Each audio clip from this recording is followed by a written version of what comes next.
Hey, what's up, everybody? It's Timothy here with Mana Rocks, and we're doing another Phantom Ultimate Masters draft. This is by far the most complicated set I think I've ever seen or ever drafted. It is extremely complicated and very weird. The synergies are all over the place, but the decks come together as really strong decks with a lot of filler. I told myself I was either going to try and draft a good deck, and if that wasn't open, try to do the jankiest thing possible. Unfortunately, we didn't open like an Eldrazi Titan or anything. Not even sure I want to start off with Phyrexian Tower. Eternal Witness is nice. Furnace Celebration is the type of card I would take early in Force once I have a hang of the format, but I'm just not going to be able to draft it that much that I get to that point. There aren't really that many sacrifice effects. I guess there's like the Evoke Creatures, Fume Spitter. Even right here, there's 3 sacrifice effects, so maybe I'm wrong, but Ewit's good. We're going to take it. Fits in any green deck you'll play. You'd be pretty happy with it. Yeah, I don't see a lot of rares in this set that I would actually take over Eternal Witness. My guess is that the 2 decks that you really want to be in are these type of decks. The heroic decks, if you can get them, which might make me take this Wingsteed Rider, or the really strong Madness decks with your Wild Mongrels and your Reckless Worms and whatnot. Maybe even cards like this. Blue-Red also seems pretty strong. Shrai is kind of cool with cards like Fume Spitter. You get 1 power creatures back whenever they die. Lava Spike is probably close to unplayable. Last Gasp and Wingsteed Rider are actually pretty close. Green-White Heroic is a thing. You can pick up a bunch of Umbras. Black-White is also really, or Black in general is just really strong here. I'm going to take the removal spell over the Wingsteed Rider and be pretty happy with Last Gasp. This is good in nearly every single matchup. Whereas Wingsteed Rider is, a creature that I think is good. I love Wingsteed Rider. I have a soft spot for Theros cards, the set I started in, and Wingsteed Rider was probably one of the first cards I ever latched onto as just a strong card. This is like the reverse Inquisition, right? Hero of Laina Tower. I don't know how good this card is. Probably not that great. And this pack kind of sucks. Graveyard Hate, main deckable in this format. Not something you have to prioritize. Skywing Aven could fall into the Madness category I was talking about. Wickerbow Elder has actually been pretty decent.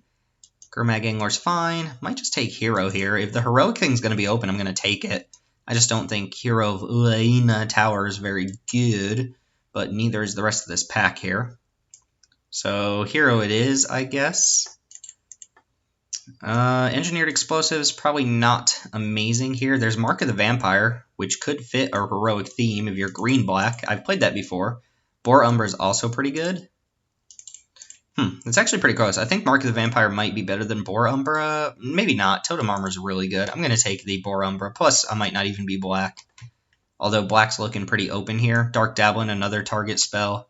Engineered Explosives is probably really good against some decks, and probably good enough that you should take it, I think. If you're real life, you'd be taking it because of the money, and you'd play it in situations where it's good, but I think you'd leave it in the sideboard. And sometimes it backfires, it only hits your stuff. Plus, you can really only bank on it being X's 2. Alright, well, another Last Gasp is nice. There's also Lotus Eye Mystics, which is really good at common in this set. So it looks like the Aura theme is open. Spider Umbra, Staunch Hearted Warrior, both pretty good in those decks as well. I guess Staunch Hearted Warrior is a little bit on the weaker side. Scuzzback Marauders is nice. Walker of the Grove is very out of place in this format, and then Whirlwind Adept is like a really bad boggle, but playable if you're in the blue enchantment-based deck. Rally the Peasants I haven't seen be that good. Undying Rage is fine, and Ether Snipe's pretty good here. Blue, I think, has the strongest chance of beating decks like that. Okay, Root Wall is kind of my boy. There's also Fire and Ice. I think I'm pretty far away from Fire and Ice. Buried Alive could be something. Not that we really have... I guess we have Eternal Witness. This is like a really slow tutor. I might take Become Immense. Root Wall is nice. Could just be the beatdown.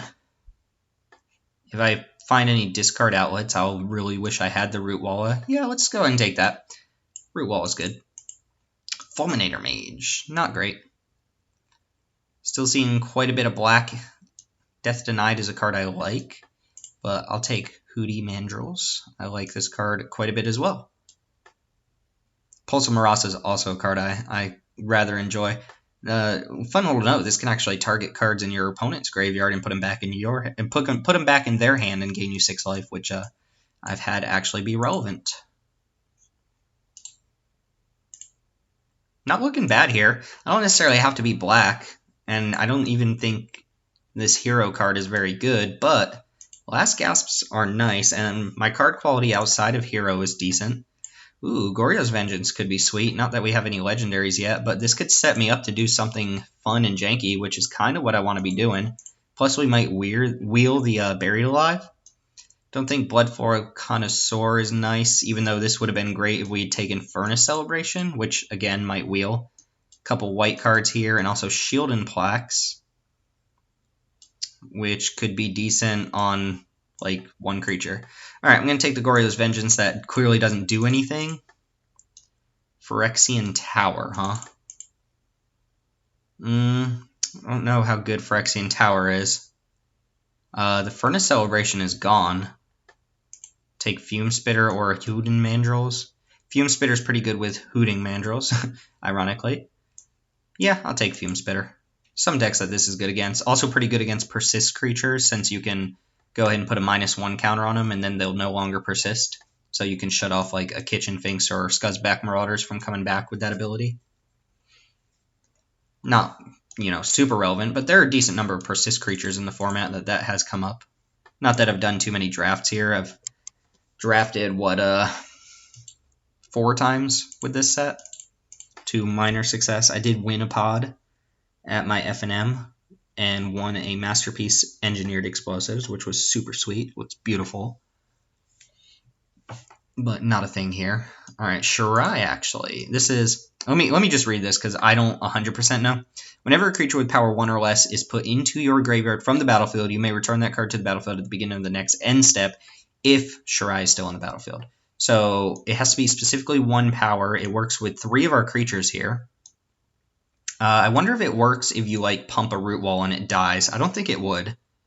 But it does work with Fume Spitter and technically Hero. It's a 5-mana 2/2. That's kind of ugh. Wickerbow Elder is a card I don't mind wheeling. I would even take Beckon Apparition. Appetite for Brains at uncommon is really weird to me. Seems like it could have been just fine at common. Wickerbow's nice, though. I like having this card. Being able to destroy enchantments is just really nice here. Hence the Ronom Unicorn. Being able to destroy artifacts is not actually that important. Awful Snout is pretty awful. Why did this card get new art? Who was like, Awful Snout really needs an art update. And everybody was like, yeah, I agree. Let's draw this. Yeah, the Goryo's Vengeance obviously doesn't do anything in my deck. It does work with Shirai. Wow, Lotus Eye Mystics coming around is pretty good sign here. What do I have that targets right now? Last gasp. Boar Umbra. Yeah, I actually would rather have this in case for some reason I end up white-green heroic rather than Staunch-Hearted Warrior. I'll play Staunch-Hearted Warrior, but it's not amazing. Wickerbow Elder could shrink, Ooh, actually, that's kind of cool. So I'm pretty sure if you have Shirai out and you put a -1 counter on Eternal Witness and it dies, it'll have 1 power when it dies, so it'll come back to your hand with Shirai on end step. I'm also not even sure I'm pronouncing this card right. 5-mana 2/2 is a pretty steep price to pay in a format that has things like Fire and Ice. But who knows? There's not actually a ton of removal. Kind of why I'm snapping up the last gasps. Look what would have happened if I had not taken these last gasps. I'd have no removal. Granted, I'd probably be in a pretty strong green-white deck, I think. I have Wingsteed Rider, Hero, Lotus Eye Mystics, nice little package. You can pick up Heliod's Pilgrims. Flagstones does almost literally nothing in this format. I guess if you have 2 Flagstones, you can use it as deck thinning since it's legendary, but I guess this is probably in the set just for reprint value, because it was like a $15, $20 card, and it clearly doesn't have the power level of a $15, $20 card, but 1 printing, played in fringe decks. Ooh, Glenelendra Archmage is really nice, but not going to be my pick here. Lots of great cards, though. Vengeful Rebirth, I think, is worth splashing. Boneyard Worm would have been really cool if I had taken Buried Alive, but I didn't. Olivia's Dragoon is good, especially if we end up with Madness cards, which we don't have. I think I'm going to take Chainer's Edict. This is one of your best cards against the Aura decks, since they often go like Boggle or 2-drop Heroic Creature and then load up a bunch of stuff on it. I would probably consider Boneyard Worm, but I think I'd take Olivia's Dragoon over Boneyard Worm. And there's no way any of these commons or uncommons are better than Glenalandra Archmage, but Phantom Draft, probably not worth much anyway, and Chainer's Edict is actually quite nice here. So, decent little removal package so far. Life from the Loam, you say? What else is here? Nothing. I guess Gurmag Angler. I don't like Brown Scale. Wingsteed Rider, but I think Black-Green is where I'm sticking. Don't think I even need to splash right now. What does Life from the Loam do for us? It helps with Hooden Mandrills. It could set up Goryo's Vengeance. Not really. It's decent with Eternal Witness. We don't have ways to discard lands for value here or anything. I think I'm just going to take Gurmag Angler.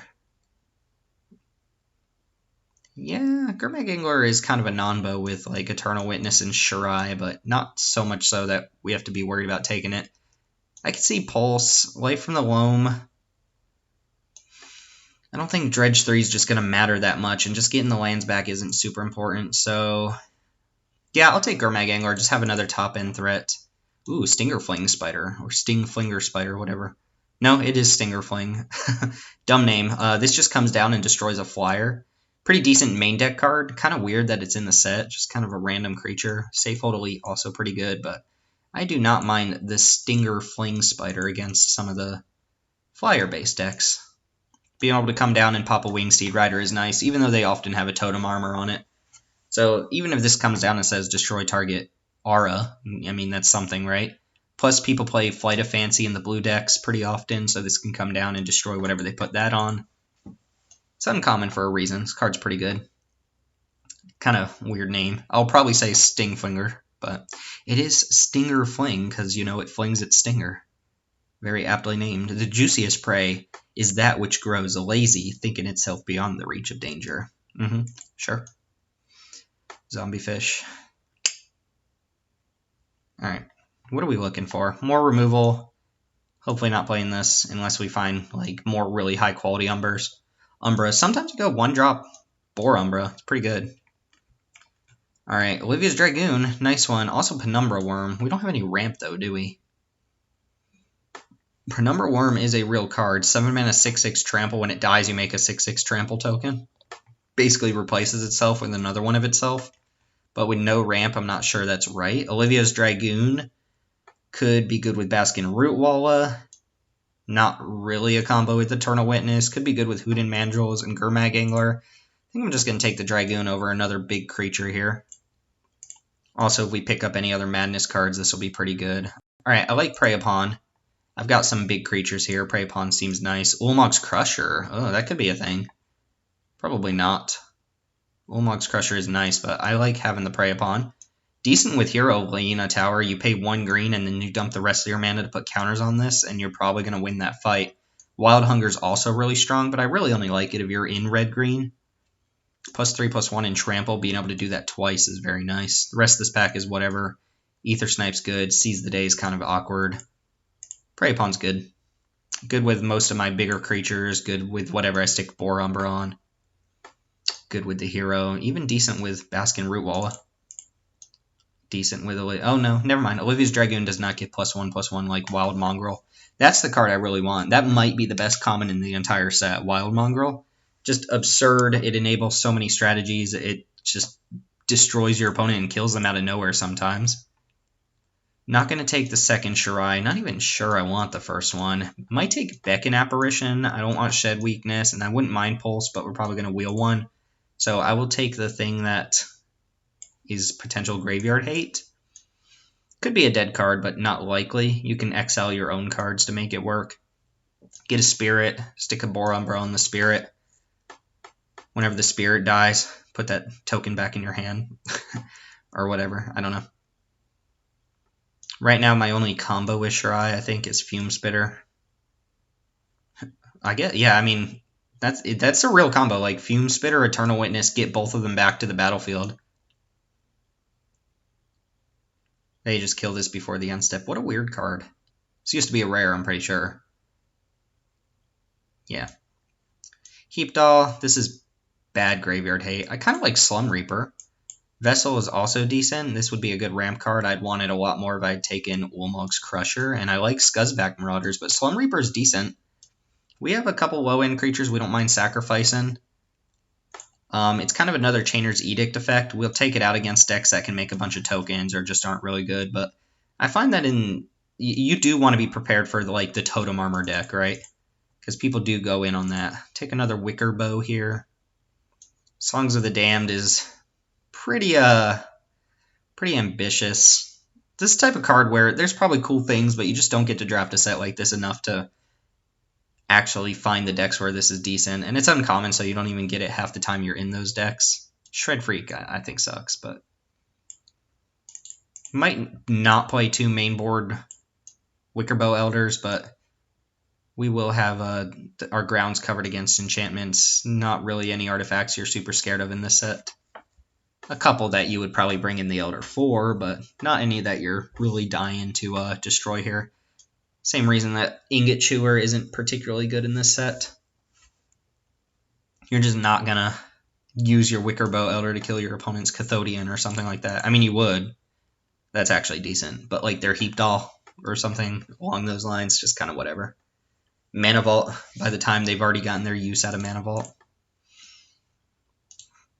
Kind of like our deck. Not really strongly thematic or anything like that, but ooh, Boneyard Worm. Dark Dablin's a card I like, and Verdant Eidolon is decent as well. Multicolor spell, though? It's kind of whatever. Vengeful Rebirth's pretty nice with the top-end cards. Do I want Boneyard Worm here? I have 11 creatures. It's just going to be another pile of stats, really. Might not even be that good. You can't really play it on turn 2. Might just actually pick up this Vessel. Graveyard Hate plus we have a couple 5 and 6s. I'll take a Pulse. Might actually want a Vengeful Rebirth. Can probably pick up a Pulse if we need it. Plus we have a way to splash now. Yeah, I like Vengeful Rebirth. The card is pretty strong. I don't care for either of these. I think Stitch Drake is one of the only reasons to go blue. This and like Rise from the Grave are pretty strong, but blue's pretty poor. It's more of a support color, I should say. This is also a weird card to have in the set. Sanitarium Skeleton's a little bit of a combo with Olivia's Dragoon. Shed Weakness. We want like a random combat trick. Take a -1 counter off of a creature. That could do something. I'm just going to take another Wicker Bow. Those are going to be very good against the decks that they're good against. No, we're not going to play Seize the Day by any chance, but Unstable Mutation. All right, last pack. We've already got 19 playables. Would not mind finding a way to splash Vengeful Rebirth outside of the Vessel. Ooh, all right. I'll take a Noble Hierarch. Again, this is whatchamacallit, Phantom, so not value drafting, but I'll take a Mana Dork.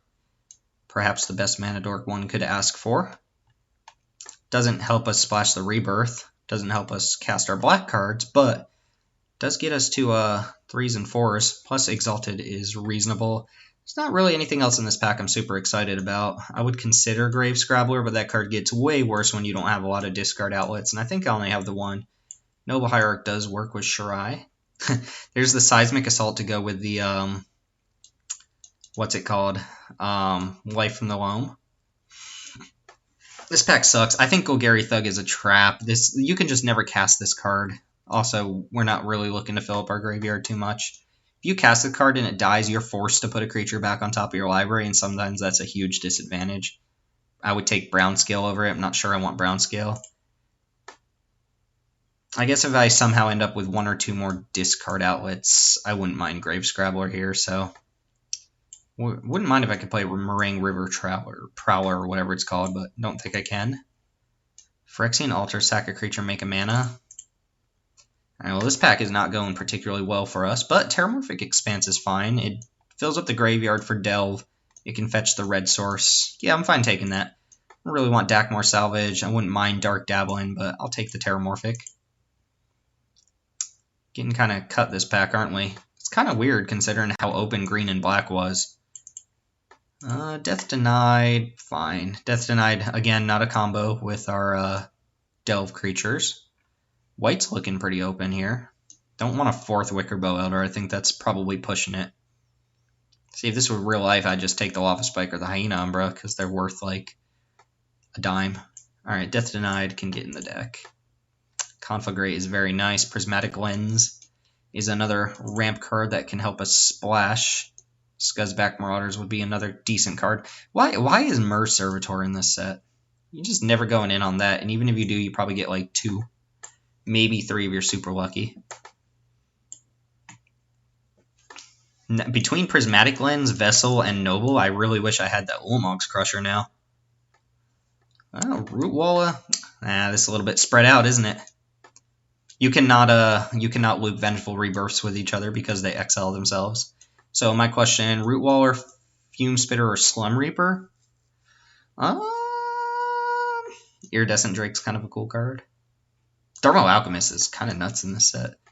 I'm leaning towards the other Vengeful Rebirth. Haven't picked up Prismatic Lens in the Vessel. This card can just kill people out of nowhere. Slum Reaper, I think, is also decent here. 12 creatures. Alright, slum it up. Jesus. So many Vengeful Rebirths. Yeah, I'll take it. Might not play 2 of them, but I'm going to take it. These are realistically going to be down here somewhere. Yeah, so Prismatic Lens ramps you ahead by 1, or you can filter mana, though that's not ramping, per se. Wonder if I'm supposed to not run 2 main deck Slum Reapers. I got some 1-drops I wouldn't mind. Beck and Apparition is fine. Exile a card out of your graveyard, make a spirit, play Slum Reaper, sack the spirit. It's decent with Shirai, actually. Shirai seems like it's good enough in our deck to play. I still don't think it works with, like, the Root Walla or the Hero if you pump them. Or I think they have to be 1 power when they die, based on how this is worded. It doesn't say if it's base power and toughness or 1. It just says if it has 1. Rebirth is really nice with Gurmag Angler. Rebirth would be really great with Ulamog's Crusher as well. Kind of a combo with, like, Olivia's Dragoon. I think this deck will do something. It doesn't look to me like a 3-0 deck, but between the Edicts, the 3 Edict effects, and the double Last Gasp, plus the Prey Upon, we've got enough to stand on, and we can use our Vengeful Rebirths as game finishers. Also going to get 1 or 2 more picks out of this pack. I think I would have had a pretty decent deck if I'd gone in on the, Nourishing Soul sucks. And this pack's kind of whatever. Do I want Verdant Eidolon for any reason? This card's not great. Don't think I want a Wild Hunger. Guess I'll take a Crushing Canopy, but man, do I have those things covered already between Stinger Fling and 3 Wickerbow Elders? Nourishing Soul is just so bad. So it's between the sideboard card and I guess this can get us to an expensive card pretty early. Plus you can trade it off with 2/2s. I just don't think it's that good. Yeah, I'm going to take it over Crushing Canopy, though. I guess it's also something you can sack to Slum Reaper. I only have 2 multicolor cards, so we're not really getting it back that often. We don't have any super expensive things to ramp into besides the Vengeful Rebirth, and don't even necessarily want to ramp into that. Seb McKinnon with the artwork, though. With that artwork. Wow, Conflagrate. Might actually take Conflagrate here. I think Conflagrate is pretty decent. It's better than the Grave Scrabbler when we're already not playing the first one and I don't need the second Vessel. Lab Maniac. Alright, yeah, I'll take Conflagrate. Gonna have to make 2 cuts here. Might just cut, like, probably cut 1 Vengeful Rebirth, since having an open in hand full of Vengeful Rebirths is not exactly great. Whoever drafted the Lab Maniac deck is probably pretty happy. Alright, I'll take Dark Dablin. I don't think I want Phyrexian Altar for any reason. I actually kind of like Dark Dablin. I have a decent number of instants or sorceries. This is 3 mana to regenerate a creature and draw a card. So already that helps you win a combat most of the time, and then you just draw. Or you can use it to counter a removal spell and draw, and then you regenerate all of your creatures if you have Spell Mastery.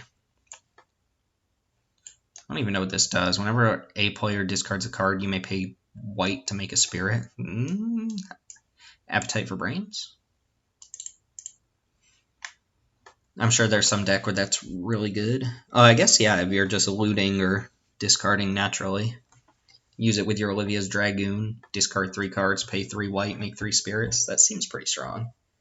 I wonder if I want the Death Denied in my deck. Or if I want, like, the Conflagrate. I might not. I'm probably only going to play 1 Mountain. Whatever. Angelic Renewal. Shred Freak. I'm actually, yeah, we'll take Shred Freak, I guess. He can freak out on my sideboard. Alright. Hero seems pretty poor. Let me just double check how many ways I actually have to target that thing. So 1... Not really going to count the last gasps, although that could get it big. 2, 3. Yeah, 3 ways to target it. Technically, Conflagrate can target it. We need to cut 2 cards here.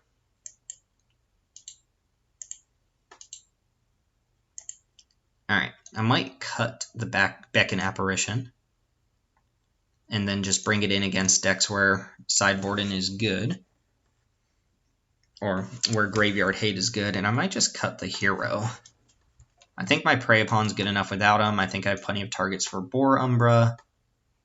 Don't have a lot of early game creatures, and I don't want to flood out necessarily, quote-unquote, flood out with poor creatures. I'm also wondering if Shirai is just a little bit too cute. And I bring it in against slower decks as kind of a value engine. Could also see bringing out Fume Spitter. Fume Spitter could work with Wickerbow Elder too. You sack it, put a -1 counter on Elder,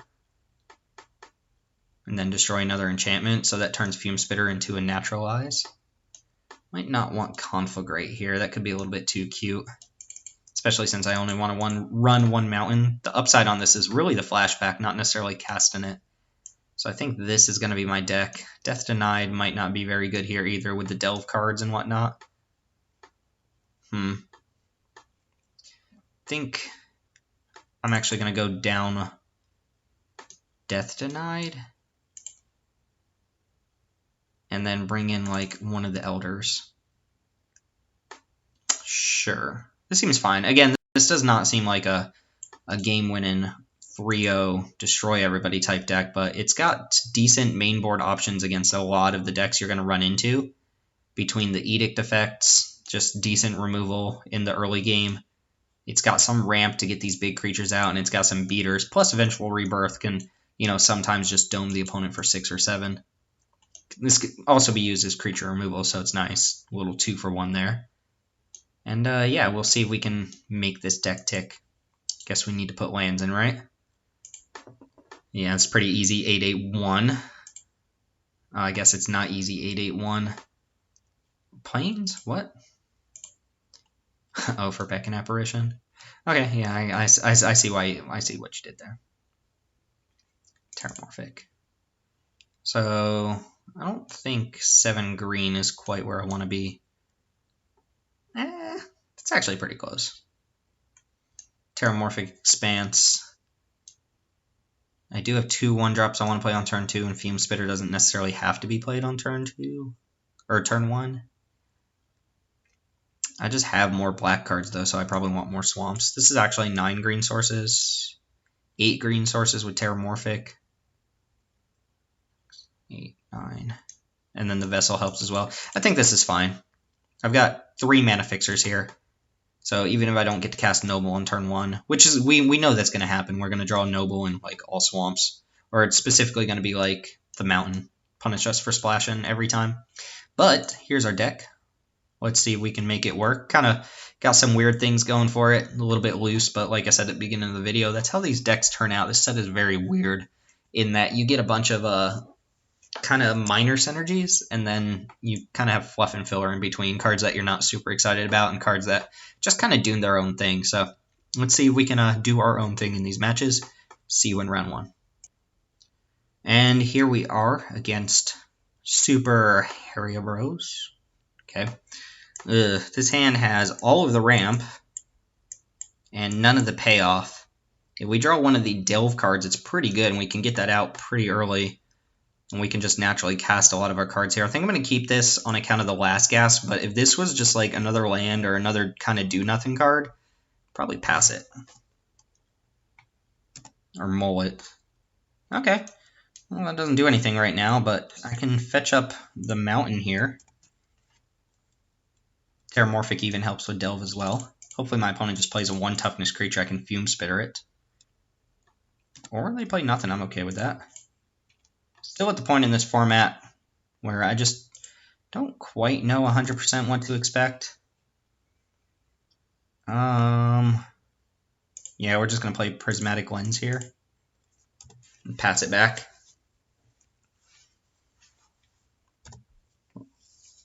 This would be a fine hand to draw a Slum Reaper in. Cation Crier. Alright, well that's a Fume Spitterable card, which I'm going to do. Just sack it right away before my opponent can discard and Madness something out. And then, I guess, play the Vessel and exile that thing. This type of hand where I really wish I had an Ulamog's Crusher. I can Vengeful Rebirth for 1 next turn, get back Fume Spitter, but I don't think I want to do that. This can be any card as well, so I can kind of run out the last gasp on a creature that dies to it, and then hopefully Vengeful Rebirth. Wingsteed Rider is nice. I think I'm going to be a little greedy here.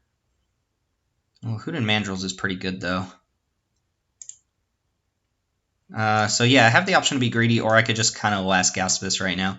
If I last gasp... Oh, I have a Terramorphic Fume Spitter. Yeah, we're going to last gasp right now while my opponent doesn't really have too much they can do, and then I'll cast Hooded Mandrills. If Mandrills dies, that makes Vengeful Rebirth a lot better. And I will keep Last Gasp in my graveyard. So Vengeful Rebirth has a target that's worth getting back. I think it's better to Last Gasp there instead of try and get an aura out of my opponent, since they could have God's Willing. 5-drop, Sky Spear Cavalry. Pretty gross card. I'm probably just going to Vengeful Rebirth that. Ooh, Borumbra is also good. Alright, so choose that, choose that. Now I'll have another Last Gasp at the ready, again, playing against this aura deck that I was talking about. I'll play out the Forest, jam for 4. My opponent's also probably stuck on an aura or 2 in their hand that they need to play creatures on, so if I can just remove all their creatures for now, their auras are dead cards. This is something I'm actually scared of in this format. You stick like Mark of the Vampire on this and boom, 8-point life swing in both directions. Alright, let's see what's up next. They know I have the Last Gasp. The Mirror Guildmage. Yeah, I'll gasp that. Oh, they might stick an aura on it right away, though. Ooh, Gurmag Angler is nice. No God's Willing. I feel like I should probably just play Borumbra there. Unfortunately, Vengeful Rebirth exiles itself, so I can't cast this Angler. Yeah, I probably should put Borumbra on this. I don't think there are any white cards that can blow me out mid-combat. They could have an Edict effect, but I doubt it. Well, that's going to be pretty bad against Borumbra.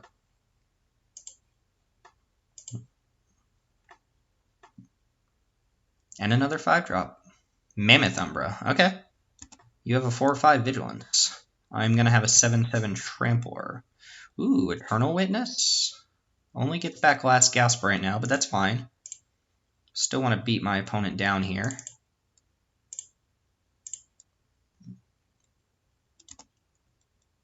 They can attack me freely, but they're down to 1 card. Hopefully it's not Daybreak Coronet. That would just be kind of nuts. Or Mark of the Vampire would also be gross here. Next turn, if they don't gain life or play something super relevant, they're going to have to block this Hooded Mandrills, which is going to knock that Umbra off. Uh-oh, something expensive. 5-drop again. Opponent has a lot of 5-drops. Makes me happy I have a bunch of Last Gas. Alright, so Miraculous Recovery. Get that back and put a 1/1 counter on it. Is that how this works? Yeah. Alright, we're going to Eternal Witness. Last Gasp, get that out of here. Attack, trade. Well, I don't even lose anything here. Yeah, that's going to be good. Beckon Apparition. That would have been good to have in hand there. Alright, let's go. Ewit. This might prompt a concession? Probably not. Sure. Yep. I will get that back. We will use this right away before my opponent has the option to cast like God's Willing or something. And it will jam. They will get to keep their skeleton. They'll go down to 3, and they scoop it up.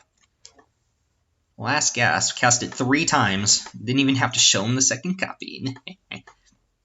Alright, let's see. Offal Snout is a playable card against, whatchamacallit, their, what's the stupid thing called? Miraculous Rebirth. And I probably want... I already have 2 Wickerbow Elders. I probably don't need another one. Stinger Fling also looked really good here. I could see Shirai coming out here. That's a little bit on the cutesy side to start with. Bring in Offal Snout. If I can just gank their Miraculous Rebirth, that's fine. Plus, this is just another creature you can put on board. It's not actually great, though. I just might actually want another Wickerbow Elder. Or something that can deal with the flyers, which I don't really have anything else. I think I'm fine, though. I'll make that cut. Might want the other Vengeful Rebirth. Alright, let's see what this hand looks like. Chainer's Edict makes it look pretty good. Noble Hierarch. Alright, we're going to be on the draw, though. Maybe we just draw Forest. We could go Noble Hierarch into natural card. I don't know. Fume Spitter? Skeleton. Alright, that makes Chainer's Edict not great. That's actually pretty decent. The good news is, if they stick a bunch of auras on this, it's not going to be good for them. Yeah, we'll get the Mountain later on. We have the Prismatic Lens as well, so we don't need to rush or anything here. This is probably just going to sit here and jam for 1 for right now. Hello. Glad I brought in Offal Snout.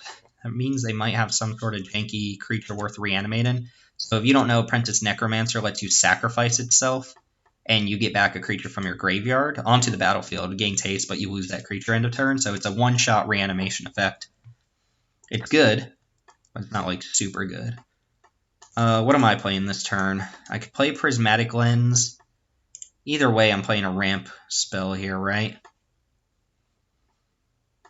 Play Prismatic Lens, and then I can play Elder next turn. Chainer's Edict looks really bad here. I think Prismatic Lens uses my mana better, and I'm not going to cast, or I'm not going to block with Noble Hierarch, so I might as well just do this.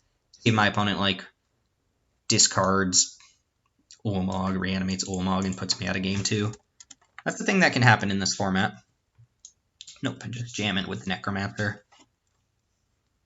My exile or sacrifice effects are looking pretty poor here. Hopefully they go Aura this turn. Wickerbow Elder is really good against that. Nothing.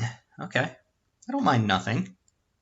I also don't mind just jamming Wickerbow, since it blocks my opponent's creatures. It does die to last gasp. We haven't seen one of those from our opponent. They did nothing on 3 mana, though. I'm for reals blocking if they jam at all. Ooh, Ringseed Rider. Alright, we don't have a particularly strong plan for that, but we do have the Wickerbow in case they try to suit it up. I kind of like, well, I don't really love that. I was going to say, I like going Noble Hierarch Slum Reaper, but they just sacrifice the skeleton. It's not really even beneficial for them. I also don't have anything that's super great to get Ewit back with, so... What do I do here? Could destroy my own Prismatic Lens. Alright, well, I don't think I'm doing too much blocking, so cast Noble Hierarch.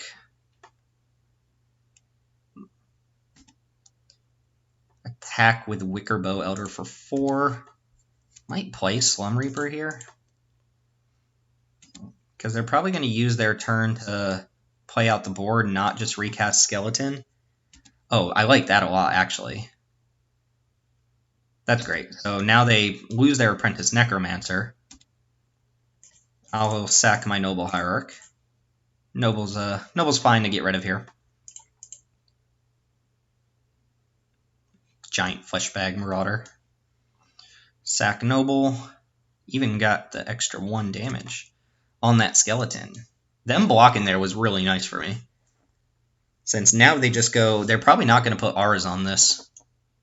But I'm going to Chainer's Edict it off if they don't just play another big creature. I've got their R's locked down with Wicker Bow. Making a big creature is not great against me. I think this is fine.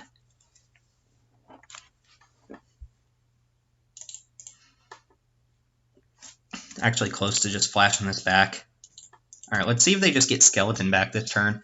I assume they're going to play like Sky Spear. They had a bunch of 5-drops, so this is the turn where they probably play Threatening things.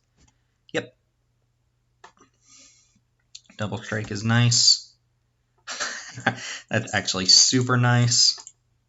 Now I get to just jam for 7 this turn. That was actually an amazing draw. Yep.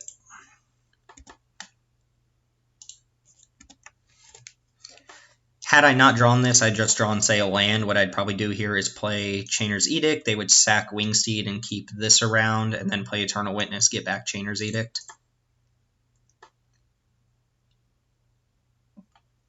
Six drop. Oh, they have the Mark of the Vampire. They are about to get owned by Chainer's Edict, though. I could... No, I'm just going to Chainer's Edict here. Alright, well, that's a little bit worse for me. Did I not play a land last turn? 1, 2, 3. Yeah, I messed up there. Let's see if they want to block. Yeah, if I didn't play a land last turn, I messed up because I could go Edict, Witness, Edict. I'm hoping they just block and trade here or something. Very nice. That's not even going to be a trade.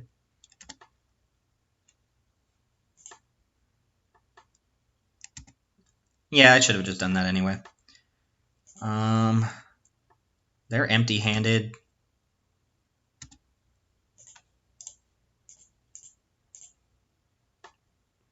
I'm going to keep Eternal Witness in my hand here. We've drawn pretty well against this opponent. Again, I think our deck is set up to take advantage of our opponent's Aura deck. We're attacking for only 10 this turn. I'm not going to play another Elder right now. Sure. Okay. Well, that was pretty quick and convincing. Our deck played out really nice, but against the type of decks that we want to play against. So let's see if we can do that again in match 2. All right, so back for match 2 against Marowak. All right, Gen 1. We have 1 land and 2 expensive Delve cards. All right, well, you can go ahead and do me like that, deck. I see how it is. Give me match 1. Ugh, this hand is atrocious. Chainer's Edict could be what we want. And we're on the play? Dang. This is bad. Hopefully Beck and Apparition's really good. Like, let them discard. And then we make a Spirit. We destroy their whole strategy. They don't know what to do. Alright, ramping into nothing. Again, hopefully Chainer's Edict is just really strong against this opponent. Play like a Thermo Alchemist or something. Alright, so we sit here and play nothing now. Well, this is pretty good against decks red-blue that has a bunch of flashback cards. Like, I'm probably just going to snap off this Faithless Looting with the Beckon Apparition. Get some sort of creature on board and make my Slum Reaper a little bit better. That would actually be really good if they play a creature here after this Faithless Looting. Defy Gravity. Oh, there's some sort of aggro blue-red deck. Oh no, they're some sort of spell-based deck. If they're playing these cards. Alright. Let's go and eat their Faithless Looting. They're probably a Rise from the Graves deck. Sure. Alright, get in there, Spirit. Gonna be seeing a lot of these in Guilds of Ravnica. The Orzhov Mechanic Afterlife. Creatures die and turn into black and white spirit tokens. Alright, Marowak. Crowan Crusader. Card's obnoxiously good. Yeah, they're kind of all in aggro blue-red. That means they probably have, like, Flight of Fancies or something like that. Sure, so flashing back the Defy Gravity to make a token. Annoying.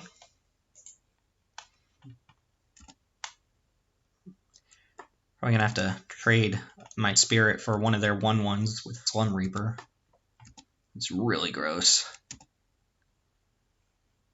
Yeah, might even Chainer's Edict them. That seems really bad, but we're only 1 mana away from flashing back Chainer's Edict. Alright, let's go ahead and attack with the Spirit. I guess we play Slum Reaper here.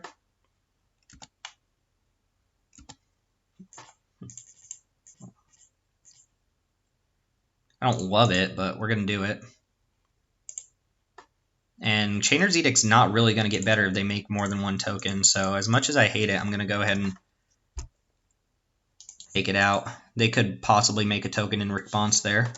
We draw a land, we have access to this Chainer's Edict again.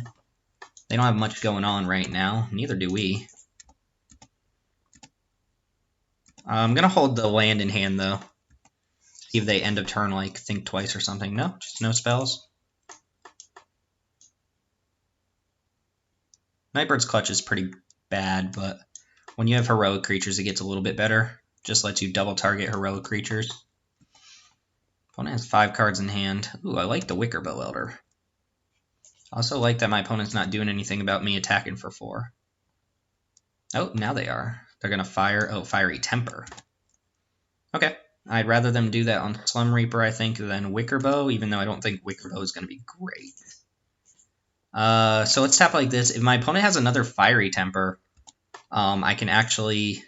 They probably won't fall for it, but I can actually destroy my Prismatic Lens to make this a 4/4. So I can survive 3 damage. If not, I'm just going to hit for 3.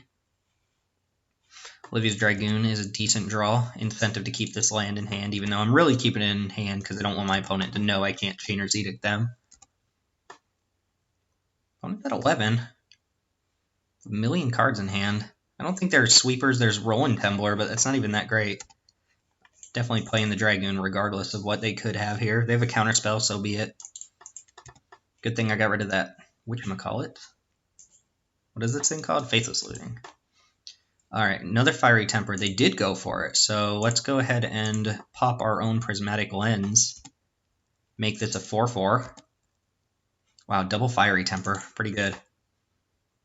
Opponent ran right into that one. Reckless Worm. Alright, I'm going to go ahead and Edict them and attack for 6. Oh, they're getting in there.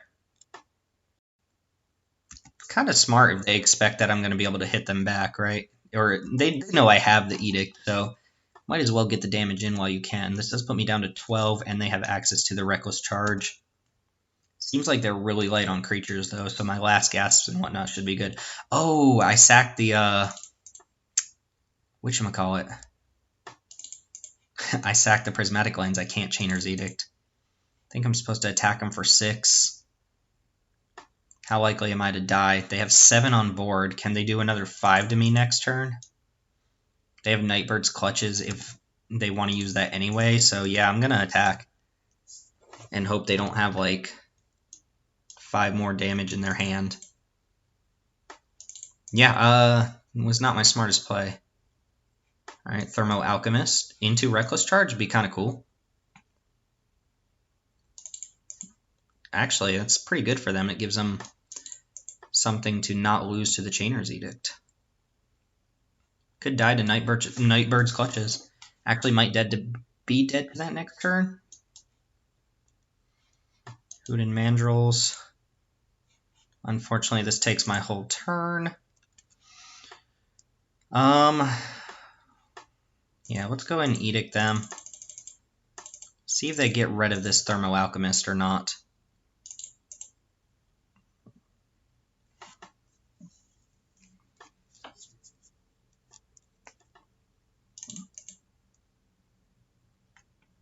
Alright, so they do. Nightbird's Clutches cost 4 to flashback. This has Trample.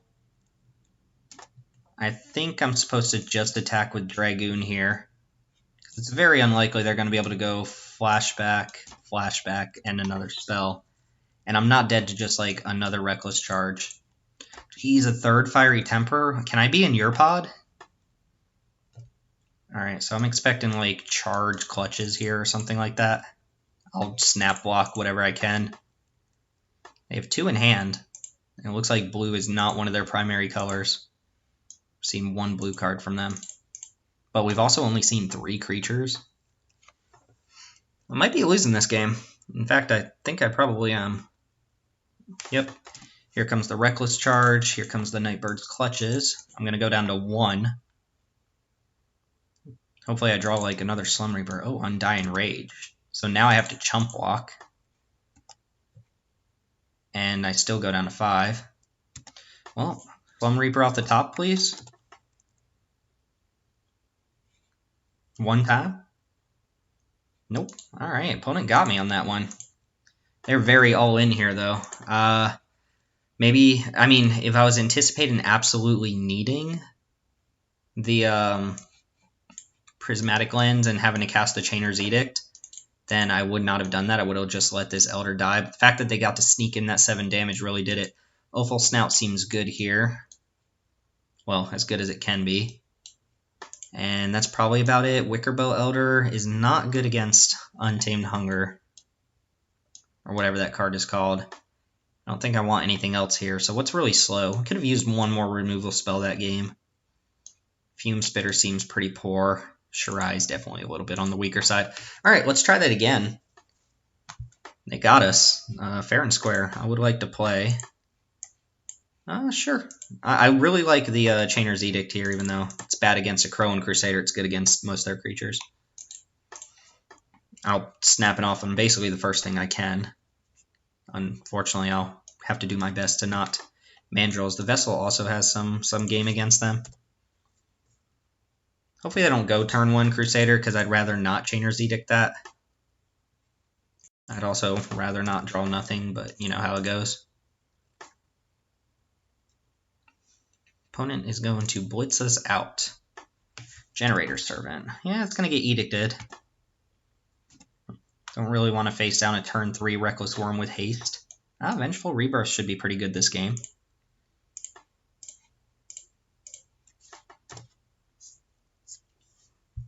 Really hoping they just spend their next turn, cast in some flashback card, and then I can Vessel.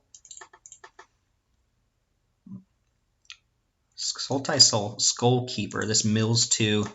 Alright, well, we get to eat their Reckless Charge. Then we'll have a turn 4 Hoodin Mandrills. Alright, man, opponent's really in. They've got 5 and probably going to hit us for another 5. We have not drawn anything here. Opponent's got a game plan, though. Alright, let's eat 1 Reckless Charge, pass the turn.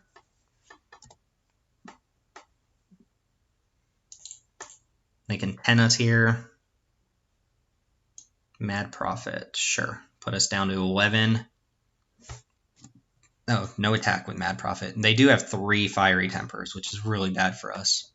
Alright, so I can crack Terramorphic, go get a Mountain here. Don't even need the Mountain necessarily. Play Hoodin Mandrills and hope... I'm going to have to trade off the Mandrills, of course.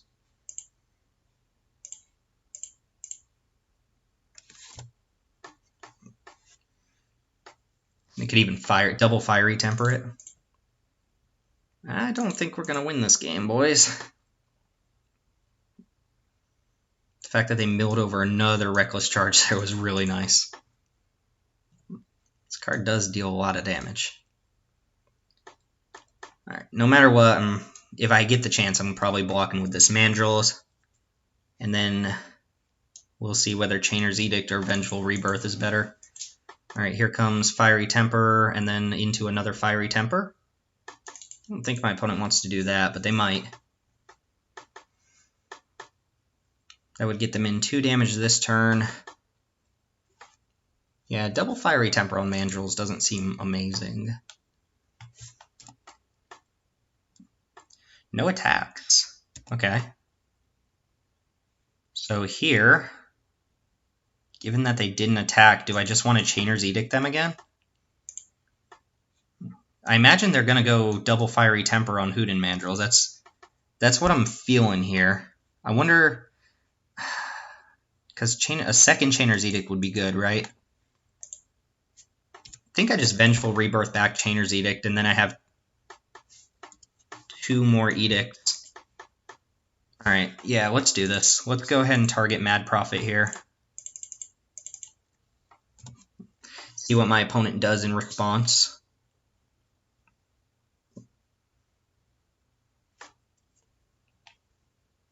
No, they have the Worm. That's really bad for me.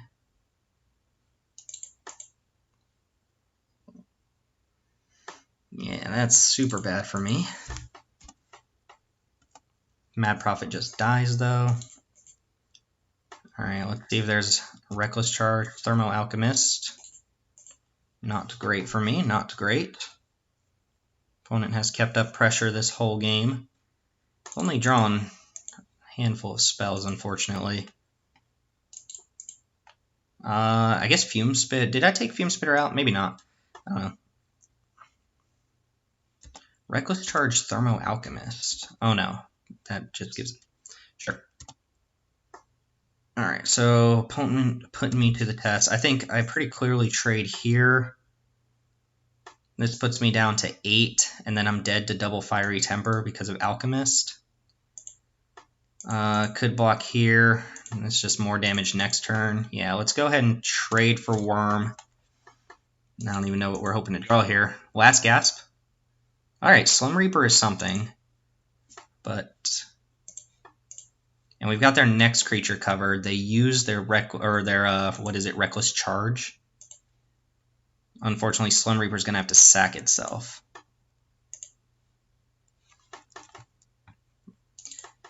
Yeah, I assume they were gonna sack that. I do think I just get Thermal Alchemist off board here. This is basically a 4-mana kill spell. And then I have a Chainer's Edict ready for another creature, but they're probably sitting on a pile of burn here.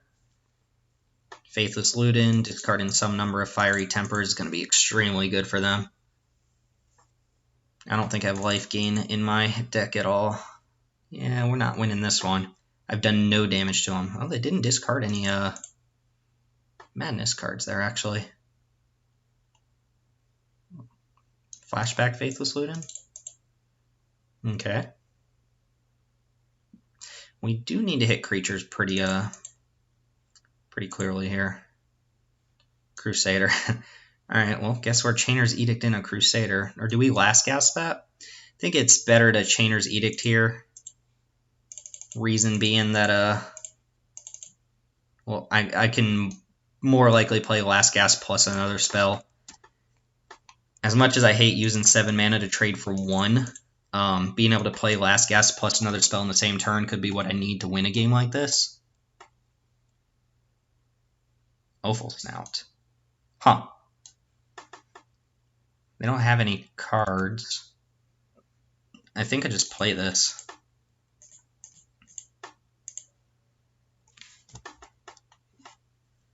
Need to establish some sort of board presence, right?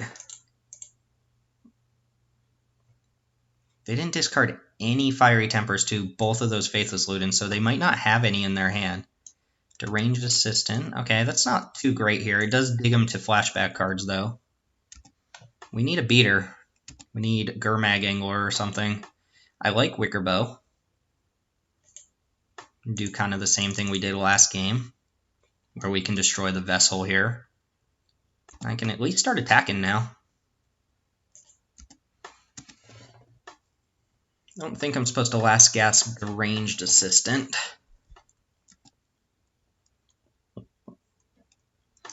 There is hope yet. I'm hoping they just mill over a bunch of Fiery Tempers. They might have one. And they're just thinking about whether to kill this now, make me use the exile effect on something that doesn't matter, and then potentially save flashback cards for later on. I don't know. I'm still not feeling good about our situation here. And they're not going to run into the same trick that they did with Wickerbow Elder. I really wish I had like a Mark of the Vampire or something.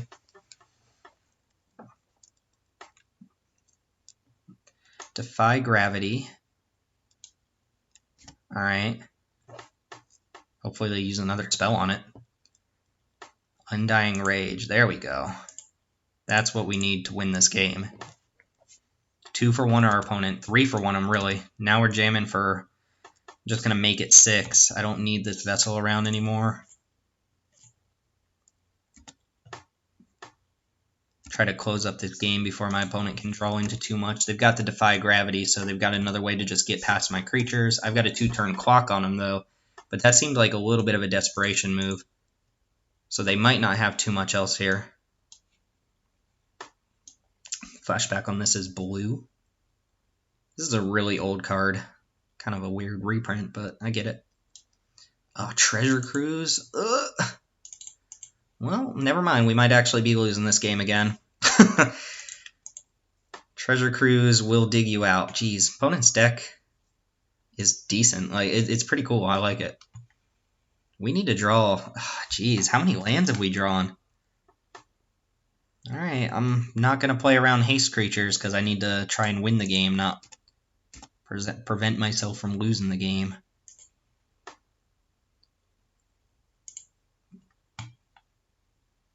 I really think my opponent probably has something like what do we hit here? Defy Gravity? My opponent probably has something like Rise from the Grave. We still haven't seen Fiery Tempers yet, though. I'm going to play land because there's a chance I draw like Eternal Witness, and I want to go like Eternal Witness Mandrills without Delvin. I can cast basically anything. I've drawn 10 lands. 11, I think, with Terramorphic. Yeah. So more than a third of our deck, or we have like a 70% chance-ish to draw lands. Is that another Cruise? Oh my god. Wow, my opponent is just straight up a Treasure Cruise deck. Alright, well my body is ready to lose to triple Fiery Temper. They have 8 cards left in hand, or in deck. We know they have at least 3 Fiery Tempers in their deck. We need to draw a spell. Olivia's Dragoon. That's a spell, but it might not matter.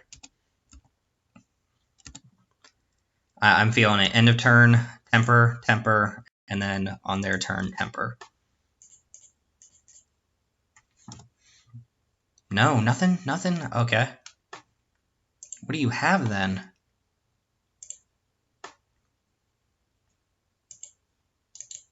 I gotta deal with Wickerbow now. Okay, Crone Crusader. Nothing in graveyard to target it.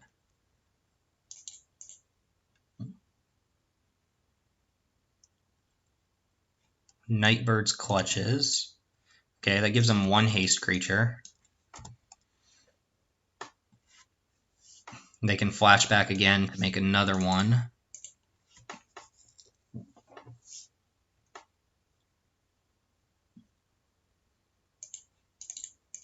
I assume they probably attack us. Alright, if I don't draw a spell here, I'm gonna lose it. Ugh, they also did not Clutches again, which means they are holding on to something or they want to cast something else. Otherwise, I think they... Oh, no, they probably want to use this next turn. Yeah, I think we're going to need to draw a spell here. They do have to block Wickerbow Elder, though, if they can't just kill it. Alright, Eternal Witness is a great draw. Question is, do I use it now? Oh, there's so many options here. I think I'm going to go to combat, because my opponent's kind of forced to chump this, right? I could even... No, I don't like discarding to Olivia's Dragoon. I have options here, because I can go, like, Eternal Witness, Vessel, get rid of their flashback card, or Eternal Witness into Creature, or Eternal Witness into Removal Spell. There's so many options here that are all kind of viable, but let's see what they do about the Elder first.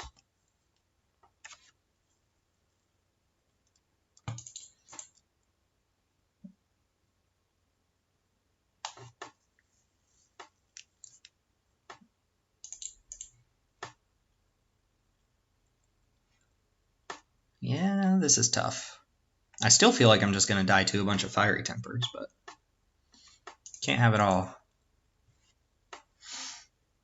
Alright, block Wickerbow, sure. I don't think there's like Sure Strike or anything, so that's just going to be a trade. No, they're going to cast something. Alright, they're going to Fiery Temper their Crusader. Okay. Interesting. So what's the plan then? What's the plan if they don't Fiery Temper me? I still get in the 2. They're at 2. They're dead next turn. Alright, what do we do here? So we know they have Nightbird's Clutches. I think I go Eternal Witness, Last Gasp. Or I could even see Eternal Witness, Slum Reaper, because that achieves the same thing here. There's so many options. Every card in my graveyard is relevant. I'm going to go Eternal Witness, Last Gasp. Opponent's F6'd. And I'm going to hold on to this Last Gasp. That was weird, though. Fiery Temper on their Crusader to make another token. So they wanted the other attacker for some reason. Wow, that was weird. All right, Fume Spitter, if I took you out, you're coming back in.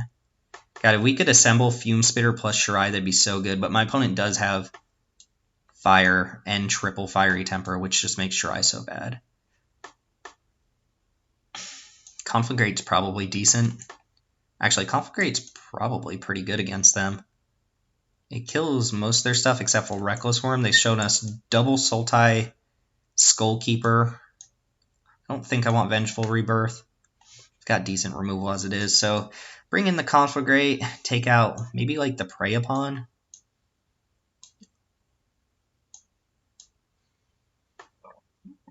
Awful Snout seemed good. Dark Dablin seemed like fine there. Maybe Dark Dablin is a little bit too like defensive of a spell. All right, Conflagrate coming in here. It's a good way to take out a couple X1s or finish the opponent off. It does require double red to do that, so we would have to have our Vessel. Okay, I like just having the Chainer's Edict. Hopefully they don't have the Crusader. Opponent's going down to 6 here. Marowak down to 5. All right, Marowak's down to 5. No Crusader on turn 1 is good. And we get to go Root Walla here. If they do nothing, I'm probably going to pump this. I can fire and use my mana for the turn, but I'm not going to use that mana on anything. It doesn't matter too much. It wouldn't even be that bad, really. Just pump. Alright, that happened. Alright, cool. Next turn, if they tap out, we're going to Boar Umber this thing. They haven't shown us bounce spells, Just the Wind, anything like that. I think this is a good start against this type of deck. Them just having nothing. I'm not going to play Boar Umber into like a Fiery Temper, though. I am, however, going to still pump and then Beckon Apparition this Root Wall? No, I'll Beckon Apparition whatever they kill it with. Just go and do this. That resolves. If they use a Fiery Temper on this Root Wall, I'm fine with that. No. We must have gotten extremely lucky for our opponent to go down to 7 cards last game and not hit any Fiery Tempers, or hit one like in the last 10, but not the other ones. I really would like to just kind of get my opponent's thoughts on why they Fiery Tempered their own Crusader. There's clearly a plan there, but I don't know what it was. Also, nothing from the opponent yet. Attack for 1 and play Wicker Bow. I'm fine with the Wicker Bow dying if it means 1 less card from my opponent, and then giving me a good Vengeful Rebirth target later on. I also don't have anything to destroy now, so saving it doesn't really matter too much. This might have been worth bringing out. My opponent's probably stuck on like a bunch of Treasure Cruises and flashback cards that don't do anything. Alright, Faithless Luden is a way to get out of this. I don't have Apparition up right now. Granted, I wouldn't be able to hit Luden if they wanted to just recast that, because they have priority as soon as this resolves. But I think I'm in pretty stable condition. I'm hoping they tap out, and next turn I can go Umbra plus Chainer's Edict, and that's gotta be really close to the nail in the coffin. Let's see, though. Yeah, I was going to say, they might just Fiery Temper this turn, kill off Wicker Bow, still have some mana left over.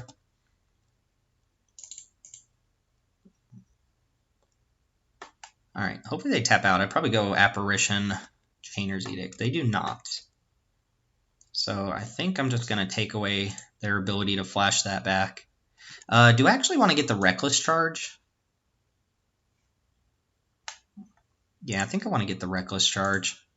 That's how we lost game 1, was our opponent sneaking damage in. They could easily have another one go like Worm plus Reckless Charge, but if they Faithless Luden, that is 3 of their mana next turn. Plus, I'm pretty sure I can Hoot and Mandrills this turn.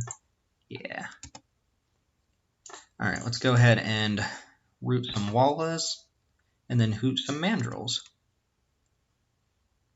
And we do exile both of our cards to do this, but that's fine. 4/4 seems good against an opponent who's running Fiery Tempers as their main form of removal.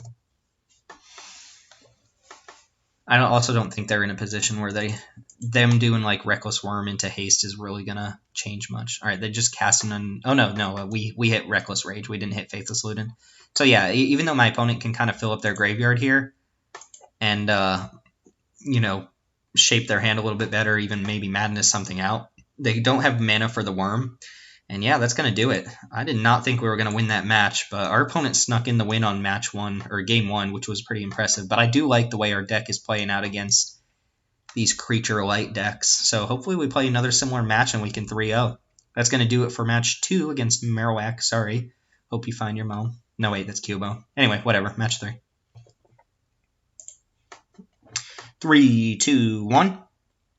All right, so round 3, playing in the finals. So we've already won our prize back against Waymarsh. I always find this interesting whether you actually play the Fume Spitter on turn 1 or you hope your opponent plays a X1 into it. I think I'm just going to hold on to it, although it can attack next turn. Let's just play it. My opponent plays an X1 a turn later. I think that's already a win. Plus, we do have the potential here. My opponent's like some sort of Aura deck, which it looks like they are. Well, I mean, based solely on a plane. But to do the Wickerbow Elder plus Fume Spitter thing, unfortunately, my hand kind of sucks. I wonder if I'm supposed to be playing 16 lands, having the Vessel, Noble Hierarch, and Prismatic Lens in my deck.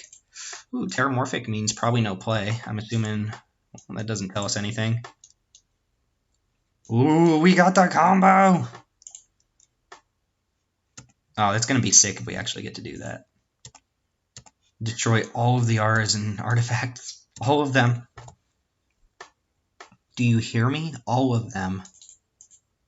Whenever a creature... Oh, I see why this is worded the way it is. It's so that if you kill itself while its power is 1 or less, you don't get to bring Shirai back. I was wondering why this is worded. I was just thinking, what if we Fume Spitter, put a counter on this, and then it dies? But it's got this really weird wording on it, which kind of makes sense now. Anyway, we're going to attack with Spitter. I don't think there are any flash creatures. Spitter has effectively bolted my opponent and possibly held back a creature from hitting the board. Play Wickerbow Elder. No target. Man, if my opponent is an Aura-based deck, though, like an aggro Aura deck, my 2 creatures on board might actually be doing something. And if they don't play anything, I'm not going to play Shirai into nothing, but... Oh, Beckon Apparition has a target. Not really a target I love here. Alright, we'll attack. I'm not going to play Shirai. Nothing from the opponent. Interesting. No point exposing this when the Fume Spitter doesn't have a target, and I'd rather just hold him off, right? I can potentially throw two -1/-1 counters around per turn cycle. Lotus Eye Mystics for no value. Alright, well, we're gonna... Actually, let's wait a minute. See if they go like Hyena Umbra. Alright, let's go ahead and Beckon Apparition their Terramorphic, just to get another body on board here.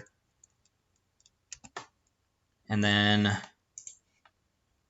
Okay, Dark Dabbling is nice, so I am going to...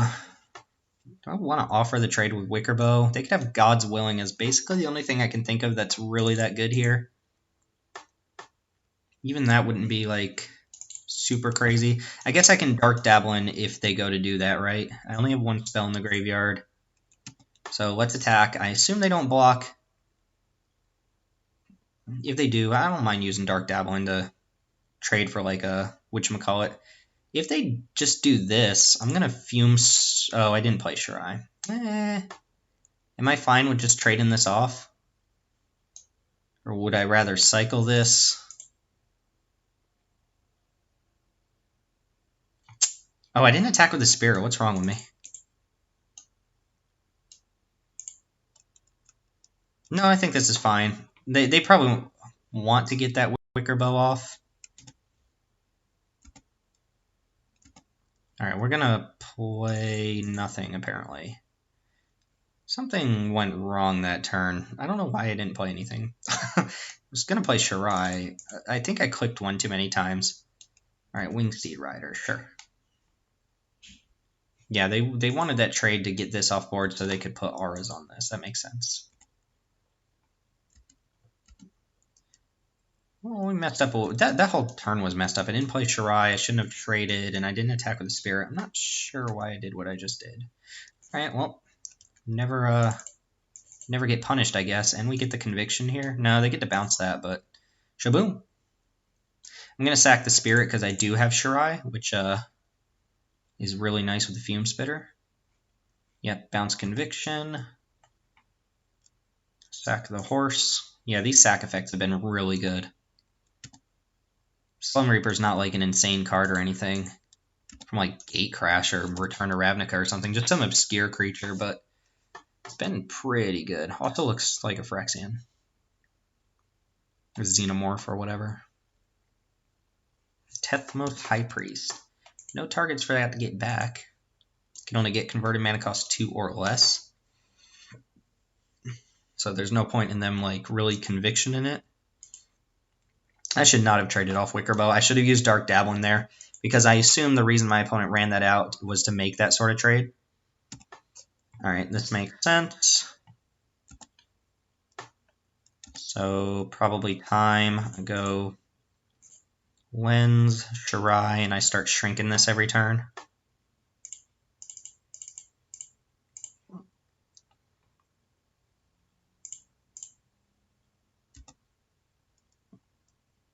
That's weird. It's a trigger. When it dies, it must be a delayed trigger.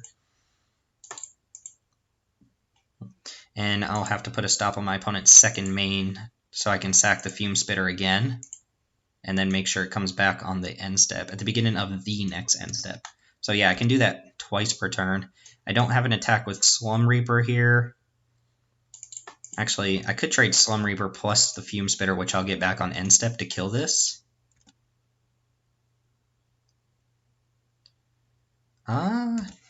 Nah. I already skipped through combat anyway. Yes, I would love the Fume Spitter back. Alright, combo assembled. Pretty easy for them to just kill Shirai here. Then I don't have too much of a plan. I can't kill off little creatures right now as long as they have the Tethmos High Priest. Alright, Soul's Fire. Well, that is not going to work unless they have another spell. Because I'm going to shrink that to 1 power right now. And then Soul's Fire only deals 1 to this, so you got to use another kill spell here. Plus, if that was all they do, I just get the Fume Spitter back. And if they bounce Conviction, this is actually going to be close to dying. Double Soul's Fire. Sure. Sure. Well, now Prey Upon kills this thing. It's a lot of resources. Yep, Shirai is gone, so I do not get my Fume Spitter back. I think it's worth playing out all my lands here. I'm going to go for the Prey Upon. They bounce Conviction, Prey Upon fizzles, whatever. They just have Conviction, 2 other cards, but I get to attack for 4, and I have the Dark Dabbling up. Would have actually been nice if we could got 1 more -1 counter. It wouldn't actually matter. Alright, so Conviction and 3 other cards in hand. They had to double Soul's Fire. Arena Athlete. Yeah, Fume Spitter just holding back all sorts of nonsense. See if they go for the Conviction on this. And they have 1 other unknown card. I'm just going to attack and use Dark Dabbling. Just regenerates no matter what. I do have 2 spells, but the spell mastery doesn't matter really much. Conviction. A second Conviction? Alright, well I guess I'm not attacking into that, huh? You can get rewarded again for a poor playing by drawing a Chainer's Edict. Noble. Does that do anything? Not really. I'll play it. I think I just pass here. My opponent's on a bunch of Convictions and nothing else. They're not in a position to be attacking me.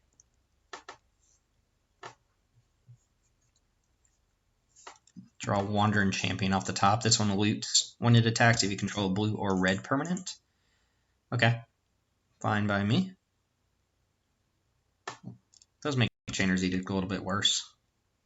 Although I have 7, 8, 9 mana, I can just cast Chainer's Edict twice if I draw it. Ooh, I like Gurmag Angler.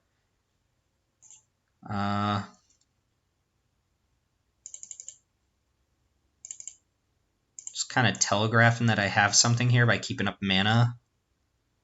But I think that's fine. So let's go. Actually, we'll keep. Yeah. I meant to click Wicker Bow again, but I was going to say we should keep our most expensive card in our graveyard in case we draw Vengeful Rebirth. Get the max amount of damage off of it. Next turn, I think we're in a position... it's still annoying. Man, this Fume Spitter just wrecked my opponent. Kill this, make this not persist. Okay, drawing Swamps is bad, but we're still going to play him in the off chance that we draw Eternal Witness. If I attack with this and this, and then Dark Dabbling, they just block with this and this. Yeah, I don't like that.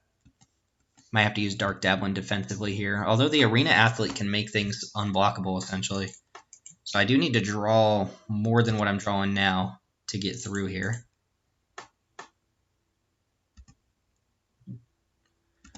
But boom. Root Walla? Sure, whatever, Root Walla.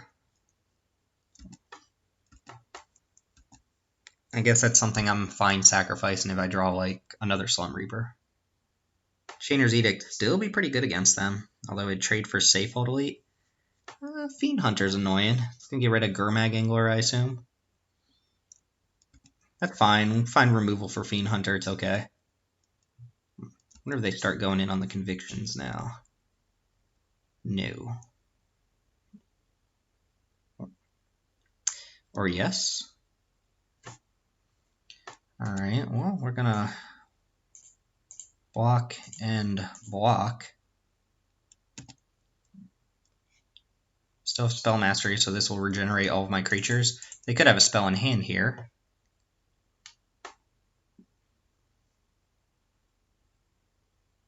Alright, activate the rudest Walla of them all. Look how confident this guy is. Bounce Conviction now? What? Oh, yeah, I guess these just straight up trade, don't they? Do I Dark Dabbling? I forgot my creatures would just trade. I was... So trade Arena Athlete for this. That leaves me with just Baskin Root Walla to these creatures.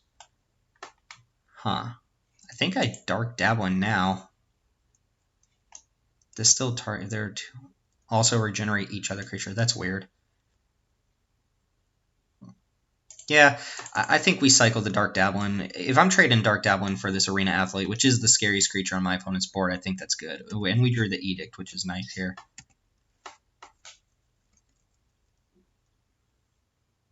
So my opponent's on double Conviction here. That was on their turn, too. So we get to untap and double Edict them. It's probably just going to eat Safehold Elite. Maybe there's a way I can get them to block with that Elite first. So, for instance, if I attack, they probably block Safehold Elite on this. They trade, this persists back, and then I Chainer's Edict 1, and then Chainer's Edict 2, and they either give me back my Angler or sack that. Yeah, let's go ahead and attack, because if Slum Reaper trades for Wandering Champion, that's great for me. But I think they're going to block with Safehold Elite. Oh, it's a 5/3 as well. I forgot. Yeah, that's not even a great block. I don't even lose my Slum Reaper. Forgot about Exalted. Could have attacked with Baskin Root Walla there. Made it a 4/4.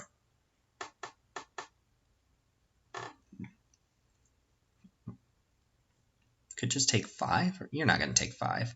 Oh, okay. Oh, I see. Bounce the Conviction. Sure.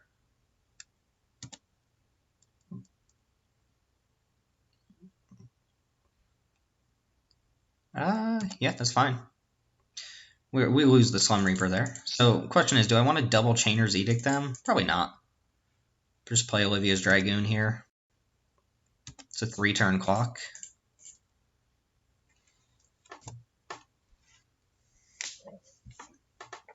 Yeah, I guess I didn't consider that option, that they could trade Wandering Champion for Slum Reaper. Would have definitely made it better to attack with Baskin Root Walla, because this would have been a 4/4, and I don't think I'm going to get that option next turn. This will not be able to attack in a Fiend Hunter, but if I draw cards I don't care about, I can pitch them to give this thing flying, and if I draw cards I do care about, What? Okay, I guess I'll run into whatever trick my opponent has here. Oh, they probably have fire. I'm also fine taking 2 here. Stinger Fling. Doesn't really do anything, does it? They didn't cast anything else. So we just attack with Root Waller for 4.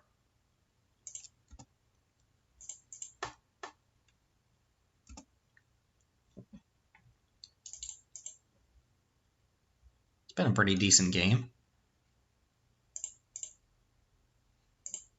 Activate Root Walla Walla Walla. Here comes the fire, I'm guessing. That's what it felt like. Rally the Peasants. Creatures you control get +2/+0 with flashback. Okay. So we're gonna trade. They have 2. Yeah, so they get to persist that thing. We still know their only card in hand is Conviction. So if we Chainer's Edict them now, they kind of need to draw a creature.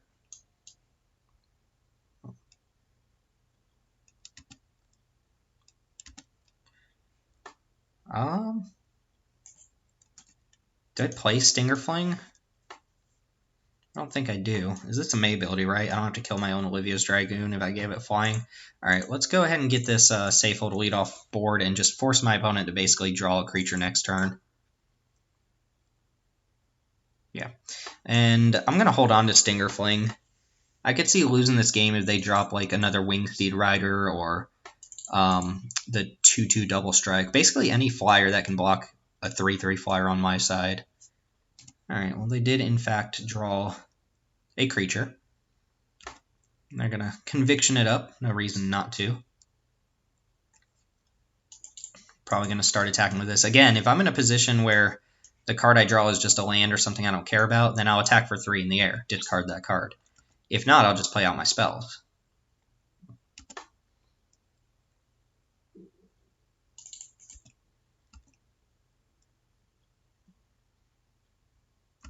Yeah, might as well get in the damage. Although this leaves me... If I just Chainer's Edict them, they're probably going to sack the Arena Athlete now, which means I don't have to discard a card to attack. I'm going to keep that in my hand, so yeah, I'm just going to Edict them. They're going to sack Athlete, I assume, rather than give me back Gurmag Angler. That attack seemed bad. Now I get to attack for 3 without discarding anything.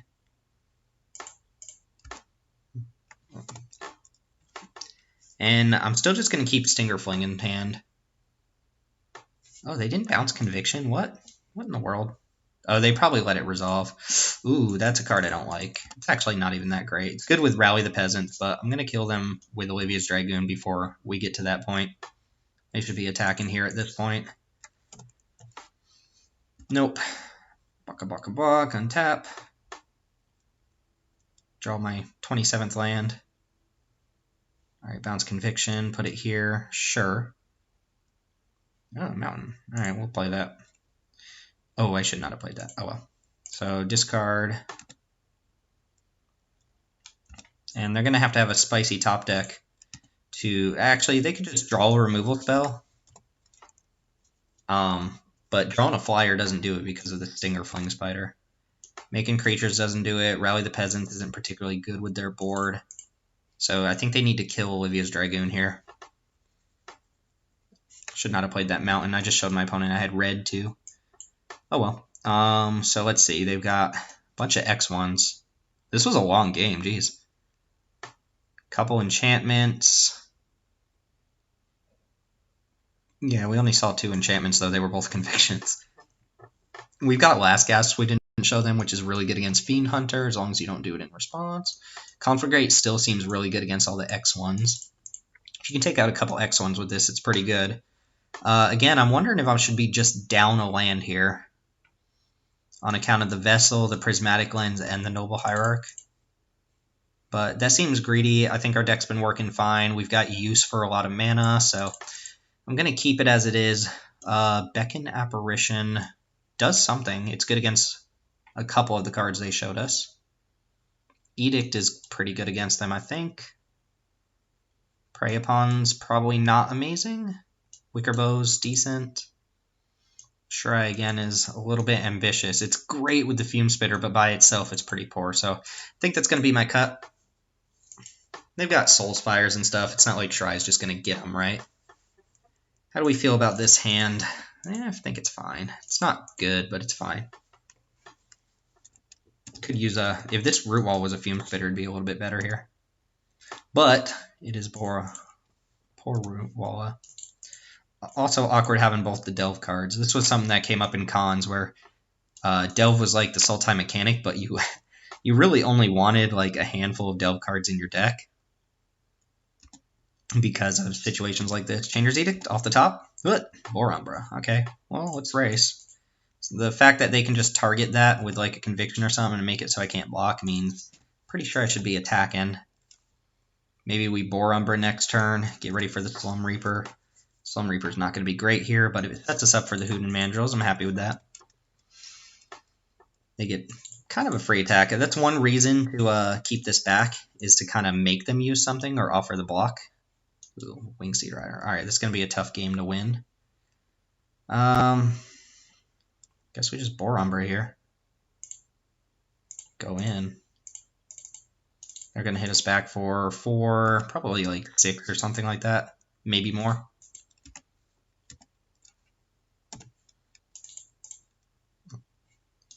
Hoping to draw Stinger Fling Spider. No removal in our opening hand is a little poor. Oh, Faith's Fetters. That's good. Oh, not racing anymore. They gain 4. Does make Wickerbow Elder a decent draw. I guess I'm probably just going to sack that to Slum Reaper, but it's fine. Dark Dabbling doesn't really do anything. Alright, let's slum it up. They lose Arena Athlete. I lose Root Wall and Boar Umbra. This does put 2 cards in my graveyard for Delve, though. Next turn I'm going to crack a Terramorphic, so I have 6. I can play Gurmag Angler, but I am going to be facing down Wingsteed Rider. And they gain the 4, so that's a little bad for me.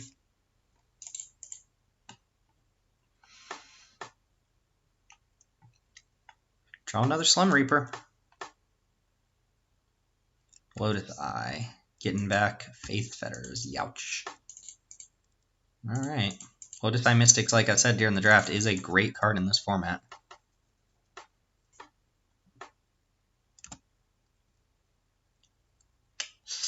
Alright, Ewit is a card. Still think I'm supposed to just bait out this Face Fetters here. Regardless, I'm going to crack this and go get my Mountain. And then, let's think. So we can play Gurmag. We don't really care too much whether this can get something. Kind of want to leave something for Eternal Witness here, but I don't know that any of these cards. Another option is I can go Eternal Witness Root Walla. No matter what, I'm attacking with this Slum Reaper. If they block, I'll probably Dark Dabbling.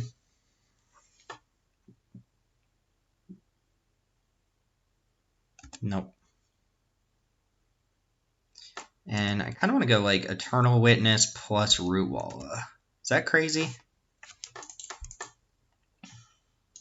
I don't think Eternal Witness plus Boar Umbra is very good. I don't want him to be able to just go Face Fetters. If I don't play a creature, I'm going to play a creature, but if I don't play 2 creatures, they just Face Fetters and attack for 2, 6, put me down to 6, and then I'm in pretty lethal range. So I think I need to bait out Face Fetters here. Although they don't have to cast it. This is bad. Yeah, this is pretty bad. We're going to need some sort of removal for this flyer. Alright, let's get back Root Walla. Play Root Walla. They could just Face Fetters Eternal Witness here. I'd probably chump block Lotus Eye. We have some amount of pressure with the Slum Reaper. Conviction is something I do not want to see here. Oh, well, there's that thing I said I don't want to see. So that's 4 in the air right now, plus they Prowess trigger. Pretty good, pretty good. Strong plays. I will double block this Lotus Eye and lose out to a whatchamacallit. any sort of instant or sorcery or enchantment, planeswalker, or artifact with flash. God's Willing. Yep, there. That's particularly good. Gets in an extra point of damage. Choose pro white, pro white, pro white. Protection from white. Protection from white. Well, now I don't think we can win because our outs are probably like Chainer's Edict and they get to keep their Lotus Eye Mystics. I still think I'm supposed to double block. I don't win this game doing anything else. Yeah, we can go ahead and go to the next game. We drew fine there, but opponent drew better. Still don't think I want anything. Awful Snout. No, I think I keep it as is. Might just want another Wicker Bow over something that's a little bit dirtily, not great. I'm on the play this time. Bring out one of the Delve creatures, bring out the Conflagrate. Sure, let's just bring in another Wicker Bow Elder. It's pretty good against them. Kills Faith's Fetters, unless they put Faith's Fetters on it. Alright. Oy, it's not going to be a good hand against aggro deck. This is probably a type of hand I'm supposed to mulligan, actually. This doesn't do anything. I guess I can get a turn 4 Hooded Mandrills here if they play a creature. But I have so many dead draws, I'm going to mull. I like this a little bit better. Stinger Fling's good here, hoping to just hit Forest on top. Opponent going down to 6 as well. Yeah, Vengeful Rebirth to the bottom for sure. And we'll play the Fume Spitter on turn 1. Almost certainly going to cycle this as soon as I get a chance. If I draw a 3rd land, could also just not draw a 3rd land with this hand. Fume Spitter does get us closer to the Gurmag Angler, which I like.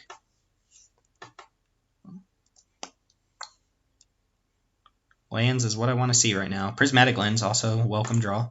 Don't mind swamps. Prefer forests, but I don't mind swamps. Also probably snapping off Fume Spitter on the first thing I see. My opponent does have God's Willing in their deck. Alright, a little awkward, but it's fine. Alright, Forest is nice. Gonna pass here. Probably cycle Dark Dablin, just not take damage. It could, like, Soulfire me. Yeah, that'd actually be pretty bad, wouldn't it? Yeah, I'm not gonna run into the Soulfire here. I'll take 2.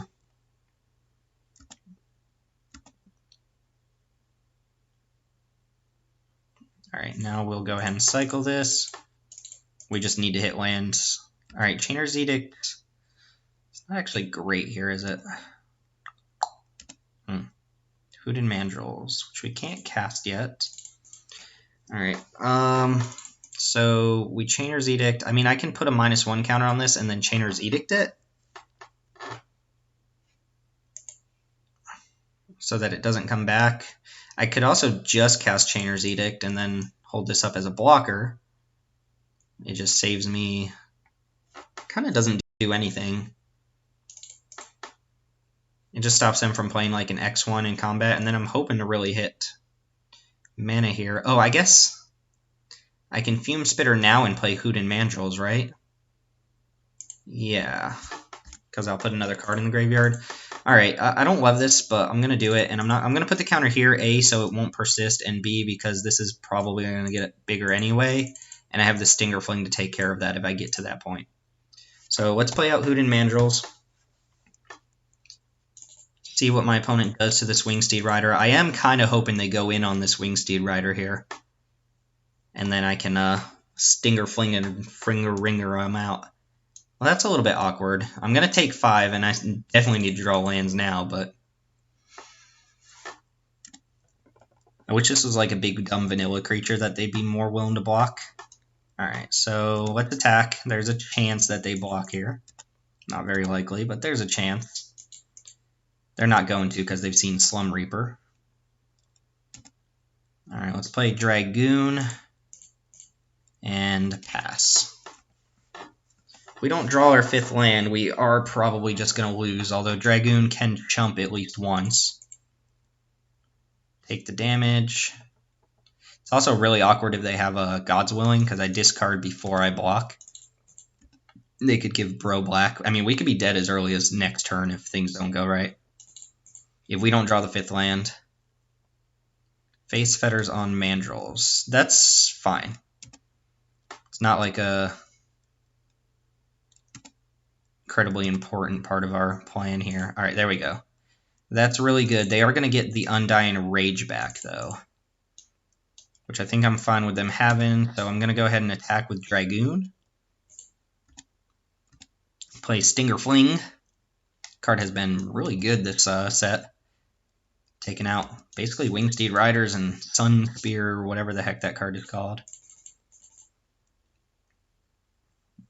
Fling your Stinger. We are at 8, though. We did take a beating. Oh, yes, I would love to do that. I get the Undying Rage back. Hope they just load up. I can edict this away.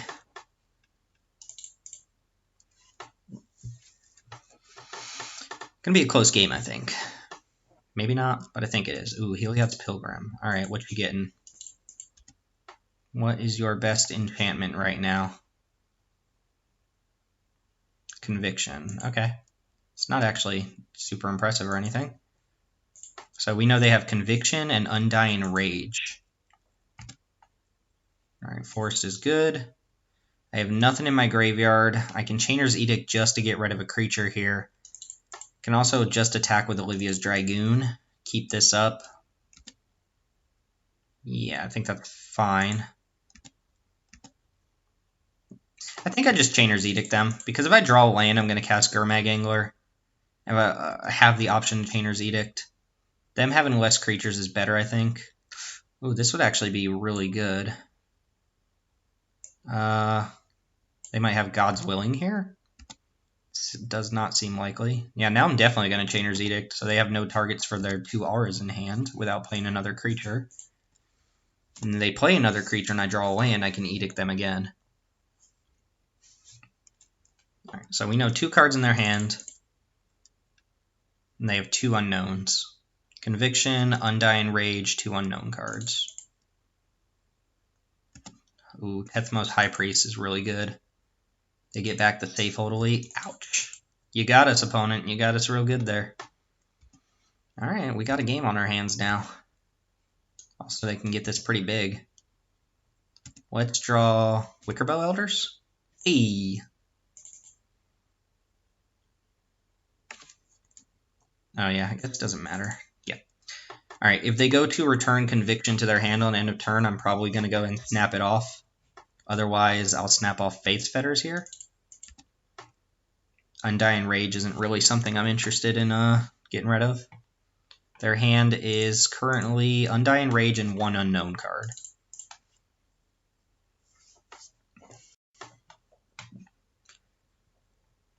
A little scary to pop Face Fetters.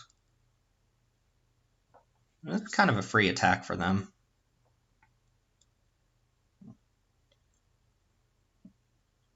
Okay. They have Soul's Fire? I think I just block a bunch of creatures on High Priest. Or maybe I put 1 here and then double block High Priest. Not sure what the worst that could happen is. Like 4/4, 4/4, 2/5. Let's see what they got. I'm interested. Might have even been right to play Angler last turn, but I think this is good.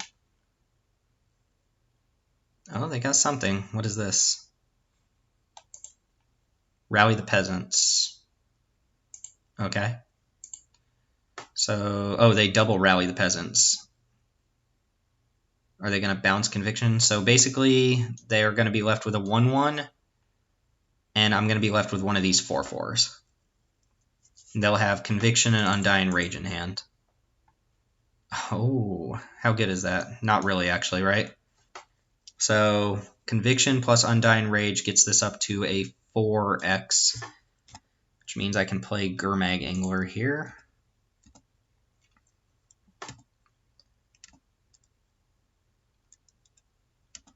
I would love if I just had the Chainer's Edict available, but I don't. Let's see, if I go Vessel, I have 4 mana, 5, 6, 7, but I really want to keep something in case I draw whatchamacallit, so I'm fine just casting this.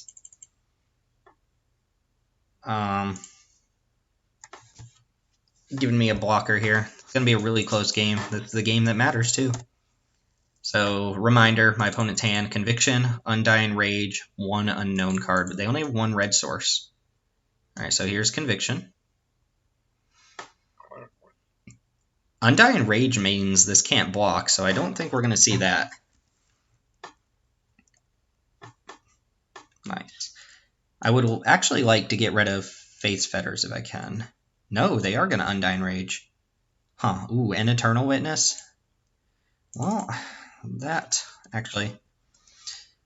3, 6, 7, 8. No, I can't do that. So, this is probably going to be game. I mean, they get their 2 enchantments back here, but get to attack for 9 this turn. They have no creatures.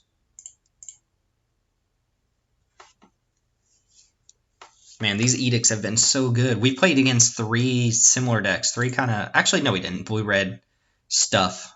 But, I don't know, like, 75% of the games I play against in this format are to these Aura decks, so I might just start drafting with that in mind and value cards like Slum Reaper and Chainer's Edict really highly, because those cards definitely got us there. We had some fun matches, though, and I think we drafted our deck with those decks in mind and played against them, so it was good.